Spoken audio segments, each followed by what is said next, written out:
Alright everyone, so this is going to be a continuation of my series in which we analyze the swing states in the 2020 election. I've already done the states of North Carolina and Virginia, and today we're going to be looking at the state of Arizona. So if you'd like to see more videos like this or general election predictions, please like this video and subscribe to the channel. But we'll get right to it. As of 2020, Republicans have 9 safe counties in the state of Arizona, and Democrats have 4 safe counties. These essentially means that the Democrats can win 15 points or more, or expect to win 15 points or more in these safe counties, whereas Republicans, Donald Trump in this instance, can expect to win 15 points in these safe counties. This county is likely Republican, which means Trump can expect to win anywhere from 7 to 15, but more around 10 points or so. So that just leaves 2 swing counties in Arizona. And of course, the most important county right here is Maricopa County, which is where Phoenix is located. It's by far the most populated, several million people in Maricopa County. And the election results lately have gotten very close here. And generally speaking, whoever wins Maricopa County tends to win Arizona as a whole. So if we want to look at that, we can go back to the 2016 election. Donald Trump won the state of Arizona by around 3.5 percentage points, the smallest margin of any Republican since the 2000 election, since the last time it went to the Democrats back in 1996 with Bill Clinton. And Maricopa County by far has the most votes of any county, even more than Pima County, a lot more. And Maricopa County came within single digits. It was only a 2.9% difference. So Donald Trump barely won Maricopa County in 2016, and hence he barely won the state. Most Republicans tend to perform fairly well here. They win Maricopa by a likely margin, usually high single digits, and it carries them over the rest of the state.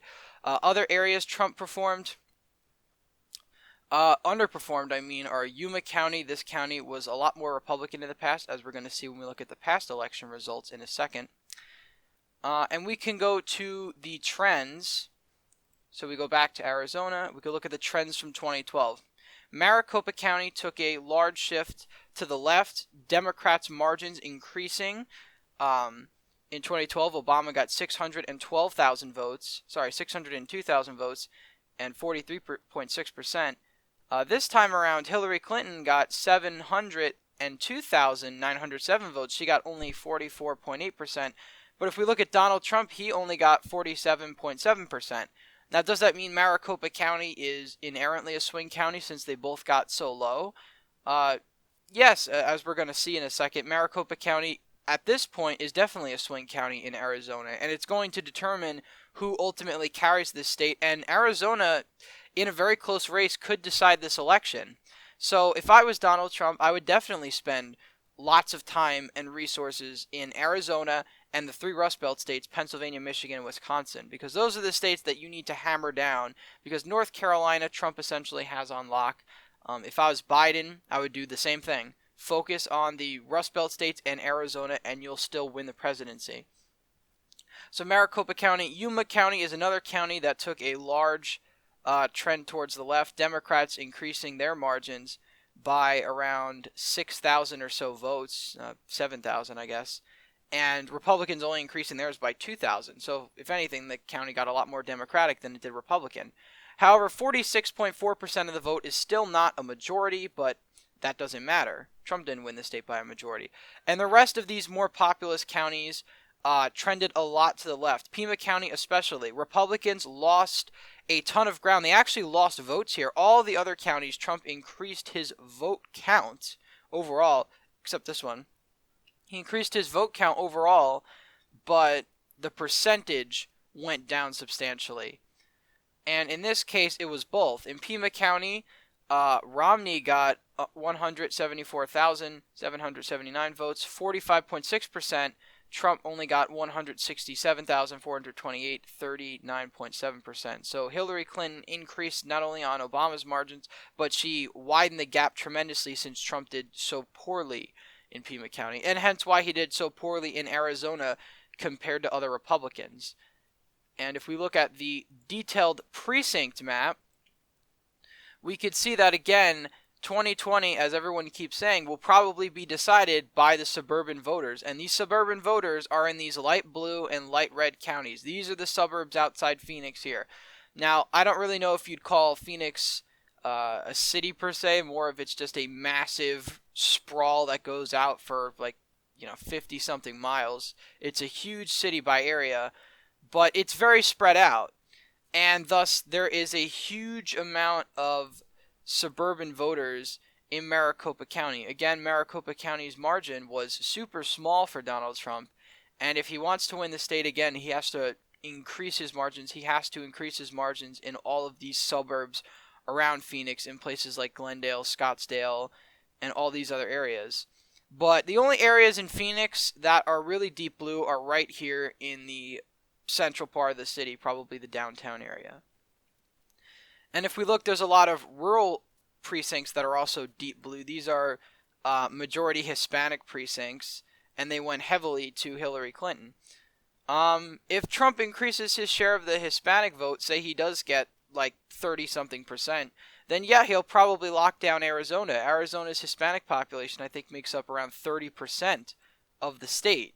So that is a huge voting block overall. If he can increase his standing with Hispanic voters from, say, 30 to 35% or something like that, then yeah, he'll probably win Arizona fairly comfortably. However, Arizona, it's hard to pin an ideology on the state of Arizona because it votes Republican, but the Republicans it tends to elect are more of the neoconservative John McCain types. And a lot of people now in the conventional Republican Party would call them, rhinos, like Jeff Flake, again, John McCain. Barry Goldwater was another one. So this is a very different type of state, but they seem to like that neoconservative / neoliberal, as we're going to see with Kirsten Sinema in a second. But first, we're going to look back at the previous election results, presidentially speaking, for Arizona. So in 2012, just 4 years before the 2016 election, Mitt Romney won the state of Arizona by around 10 points. So he won it fairly comfortably. This would be a likely Republican state. Some people on their scale would put it as safe. But look at the margins in Maricopa County. He beat out Obama by around 12 points here. So, and of course, when you look at the vote share, he beat him by around 150,000 votes. This time around, back in 2016, if we look, it was a much different story. The vote margin, Trump only won by around 45,000 votes here, 44,000, give or take. So a huge difference from 150,000 vote gap to just 40,000. Again, and Romney did super well in places like Pima County, the second most populous county, Yuma County. Yuma County, vote-wise, doesn't mean anything, but it is kind of a swing county, so if you win it, I guess it's sort of a bellwether because it votes similar to how the state as a whole votes. Like in this case, the vote margin is almost the same as the statewide margin. But Arizona going to the Republicans fairly comfortably. 2008, John McCain won his home state by around 9 points when it was all said and done. He got around 54, I guess, to 45. Again, I don't know how accurate these numbers are because the New York Times never fully updates their outdated numbers, even though this is from 2008. I hope this is accurate, but we'll assume it is just for the sake of this. It might not be. But basically, that gives John McCain in nearly a 9-point margin of victory. Again, Maricopa County, he wins by 10 points, over 100,000 votes. Pima County, he gets 46%. Overall, Arizona going fairly comfortably to John McCain. Was never really a state in play, especially since he was the senator and this was his home state. We could go back to 2004. I won't really go back any further because that's not too relevant, although we might look at 96 because that was the last time Arizona went blue, presidentially speaking. The margin in Maricopa County was much, much larger than it was in 2012 to 2008 or 2016, going to George W. Bush by 15 points, so an absolute safe margin, essentially. Yuma County, safe margin, all of these other rural counties. Pima County, again. So overall, Arizona being just much more consolidated behind the Republicans. Kerry doing well, but he does well because of these larger Hispanic rural counties and, of course, Pima County. So that's what basically gave Bush Kerry his 44%. So we could take a look back quickly. 2000, not too relevant because third parties. Arizona, again, there was also Ross Perot in this election who got around 9% of the vote in Arizona. But this was the last time Arizona went blue in a presidential election. So we can look at that. Maricopa County actually stayed Republican, Bob Dole winning it by a similar margin to how Trump won it in 2016. But these rural counties are light red. He lost all of these rural counties that should be safe blue. The only county Bob Dole won fairly comfortably was whatever the hell that name is. So he won that county by 14 points. So that's the only county he did well. In all of these other counties, he did very poorly in, nearly tying with Bill Clinton or doing slightly better by single digits. But Bill Clinton solidifying his margins in all of these rural counties, Apache County, Navajo County, Gila County, all of these areas where he's winning by small double digits, and if not more, like Pima County getting a similar margin to what Obama got in terms of percentage. In 2008 and 2012, he gets 52%. Bob Dole completely underperforms, only getting 39%. This is similar to Trump's performance in the county, but Trump had all of these counties here all safe red, every single one, including this one here, which would be safe Clinton in this case.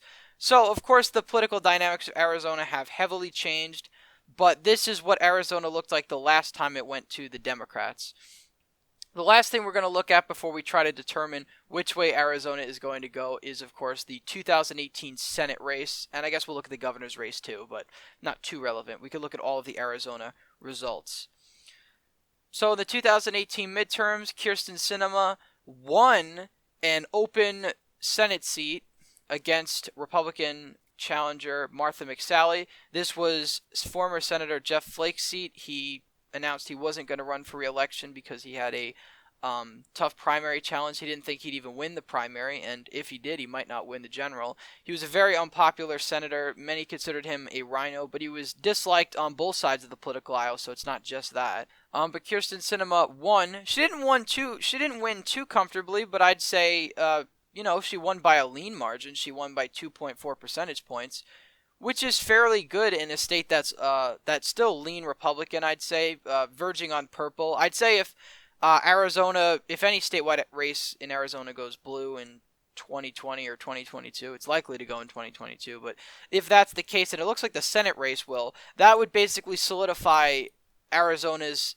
status as not just a red state, but now a purple state. So moving to the left into that completely competitive toss-up category. But she won Maricopa County by 5 points or so. So Kyrsten Sinema won Maricopa, and thus she won Arizona as a whole. She completely underperformed in she overperformed in Navajo County. So overall, these counties here, Martha McSally actually did better in Yuma than Trump did. Trump could honestly pull off a similar margin in Yuma, but Trump needs to win Maricopa County. Arizona is a fast-growing state. It's one of the fastest-growing states in the country. There's a lot of people moving to Maricopa and the Phoenix metro area. And, based on demographics and racial demographics, we don't know how these people exactly are going to vote. What we tend to think is that they're probably going to vote more in line with the Democrats. And if that's the case, then if Republicans don't make significant outreaches to, Hispanic voters, they're going to lose Arizona within the decade easily. It will be out of reach by the end of the decade. So that's something Republicans really have to work on if they want to win a state like this. Because it's also a very rural state and still a overall culturally conservative state, so they could easily take it. But it all depends on their strategy. Of course, that being said, this is also definitely in the reach of Joe Biden, regardless of what people say. Even if the national trend is against Joe Biden right now, Arizona seems to be kind of like an oddball state, so it really could go either way. We could take a look quickly at the other midterm election results. The House isn't really too relevant here, but interesting fact, though, the Democrats actually won the House popular vote in 2018, which is the first time they've done that, I believe, since maybe 2008 or 2006. I'd have to double check that. But that basically is when you add up all the votes in totality for every single House race. So adding up all these votes together, I think Democrats have 50%, Republicans have 48%. So that's the first time that's happened in at least a decade, which is pretty significant. But if we look at the governor's race, this was, of course, no contest. Governor Doug Ducey, who was already the incumbent, won by a safe margin. He won Maricopa County by a safe margin, almost a safe margin, basically, winning it by 13 points. And, of course, he won Yuma by around 9 points. And he almost won Pima County. So if you want to win the state of Arizona, you might want to run more of Doug Ducey's on the state level. Now, I don't know how popular, what Republicans think of him in Arizona, but whatever he's doing, it seems to be working because he's overperforming in every single county, including these really rural Hispanic counties. So that's what you need if you want to win the state like Arizona. You need more Republicans that are able to do this and also reach out to suburban voters. Now, again, I don't know if it could have been just his opponent. I think his opponent was a very progressive Democrat. That could have been why he lost overall. But again, even the attorney general race, if Trump were to pull off margins like this, he could win Arizona by around 4 points like he did last time. Now, do I think that's going to happen? No, I don't think so. I think that it's going to be closer. As of right now, if I were to bet money on it, I'd say that Arizona is going to be closer than it was the last time around. But as of this video, I'm not going to predict which way Arizona is going to go yet because I just don't know. It's too early. North Carolina and Virginia, I'd say, were different cases. North Carolina is more of a lean Republican state. The way the polling averages are going, Biden's up ahead, but when you factor in the margin of error and the swing in the polls, so usually Democrats are leading in the polls, but then they lose by around 5 points, so you have to factor that in. So if Joe Biden was up by 10 points in North Carolina, then I would say, all right, well, Joe Biden's probably going to win North Carolina. But again, nothing I say in these videos is actually certain because, again, it's still the beginning of May. We still have months before the election. But anything is still possible. So again, Arizona I would put in the category of complete toss-up. My next video will probably not be a swing state video yet, but I'll probably do a election prediction including the complete toss-up. So we're going to rule out which states are actually swing states and which aren't. This series kind of does the swing slash lean states, but I want to make a video in the future in which we go into which states are actually complete toss-ups and which states are lean one way or the other. Because usually when I do predictions, I'm just doing speculation based on trends, polls, and what I think is actually going to happen. But that'll probably be in the next video. So I'd like to thank you for watching. Please subscribe to the channel, like this video if you enjoyed, and we'll see you in the next one.